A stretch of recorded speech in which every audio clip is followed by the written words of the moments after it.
আপনি কি জানেন, পৃথিবীর ইতিহাসে এমন এক মুহূর্ত এসেছিল যখন মাত্র কয়েক ঘন্টার মধ্যেই বিলুপ্ত হয়ে যায় এক বিশাল সাম্রাজ্য।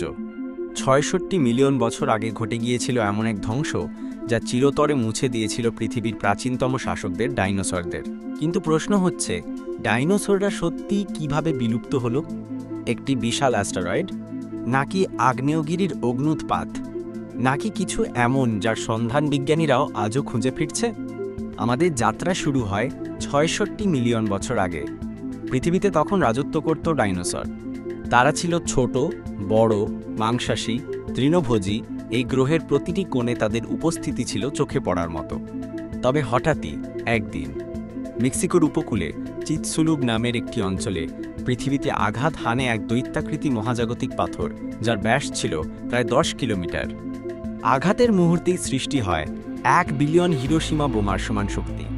ভূপৃষ্ঠে আগুন ধরে যায়, বিশাল সুনামি সৃষ্টি হয়, আকাশে উড়ে যায় কোটি কোটি টন ধুলো ও সালফার।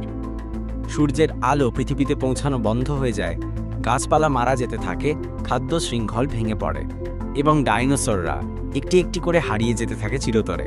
তবে বিজ্ঞানীরা শুধু অ্যাস্টেরয়েড থিওরিতেই থেমে থাকেননি। অনেকে মনে করেন এই বিলুপ্তির পেছনে ছিল একাধিক কারণ। ঠিক সেই সময় শুরু হয়েছিল ডেকান ট্র্যাপস নামের বিশাল আগ্নেয়গিরির অগ্ন্যুৎপাত, যা শতাব্দীর পর শতাব্দী ধরে গ্যাস ও বিষাক্ত ধোঁয়া ছড়াতে থাকে। এতে পৃথিবীর তাপমাত্রা অস্বাভাবিকভাবে কমে যায়। ডাইনোসরদের জন্য বাসযোগ্য পরিবেশ একদম নষ্ট হয়ে যায়।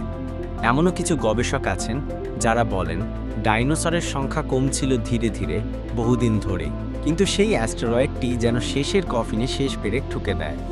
তবে কিছু প্রশ্ন এখনও থেকে যায়। তারা কি সম্পূর্ণ বিলুপ্ত হয়েছে, নাকি এখনও কোথাও আছে কোনো অজানা রহস্যের আড়ালে? ডাইনোসররা নেই, কিন্তু তাদের ইতিহাস আজও বেঁচে আছে প্রতিটি জীবাশ্মে, প্রতিটি পাহাড়ে এবং পৃথিবীর ইতিহাসের পাতায়। আপনিও কি মনে করেন ডাইনোসররা একদিন ফিরে আসতে পারে, নাকি তারা শুধুই অতীতের এক বিস্ময়? কমেন্টে জানাতে ভুলবেন না। ধন্যবাদ ভিডিওটি দেখার জন্য।